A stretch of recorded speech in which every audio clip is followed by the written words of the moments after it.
Last week, I talked about not being a bot, doing what everyone else does, using form approaches, spray and pray emails and letters, no thought, no effort, no empathy.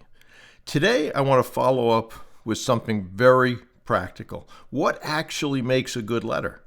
This applies whether you're writing to a potential board member or reaching out to an acquisition prospect who's not actively selling. And most of the time, it's better to go after those that aren't selling rather than going for business which is for sale. And the starting point of that outreach is simple. A good letter is not about you. It is about the person reading it. Let's start with board members. When you write to a board level person, your objective is not to impress them. They already are impressive. They know what they've done. Puffery does not work. What does work is thoughtful acknowledgement without flattery. That means you did some homework, not stalking them, not being creepy, but enough effort to show you understand who they are and what matters to them. You might reference a role they held, a transition they made, an industry they helped shape, and then you connect that to what you're building and why it aligns with their interests, not your needs. Most people get this wrong by focusing on money, equity, upside, valuation. Board level people rarely need your money. They're usually pretty well heeled. What they care about is impact, legacy, standards, doing something meaningful with their experience. A great question to ask yourself before sending the letter is, why would this be interesting to them at this stage of their life? If you cannot answer that clearly, guess what? Your letter is not ready. Now let's talk about acquisition prospects. The same rule applies. Show that you did some work. If I'm a business owner and I receive a letter that could have been sent to 10,000 other people, I know it immediately, and it goes in the bin. A good letter shows specificity. Maybe you mention that it's rare to see a Google rating of 4.8. Maybe you reference a particular review that stood out to you. Maybe you acknowledge how long the business has been serving the community. Those small details signal respect. And then comes the most important filter. Do not tell me how great you are unless you explain why that matters to me. People love to write things like, "We have 200 years of combined experience on our board." So what?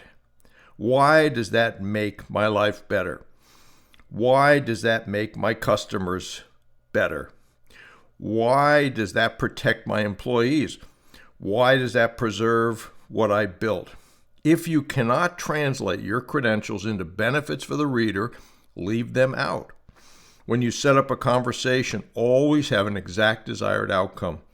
But think about it from the other side of the table.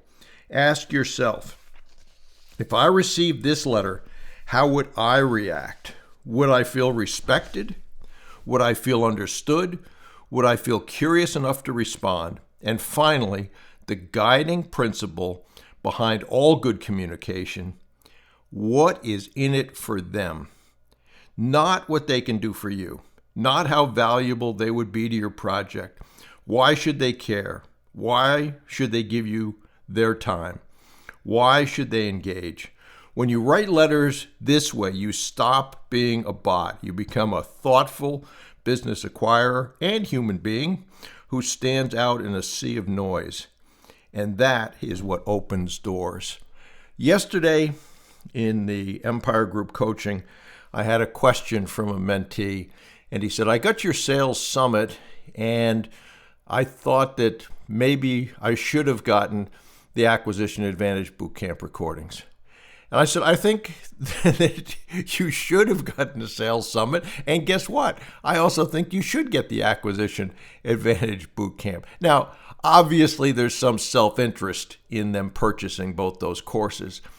But as a person who's spent most of my career in sales or sales management, I'm amazed at how poor sales skills are. And it's easy for me to forget that because it's second nature to me. And when I forget that, I forget some of the things that I would do that come second nature that you might not know because you don't have the experience. So I do think the Sales Summit recording is helpful to you. I also said to him, you need to understand the steps.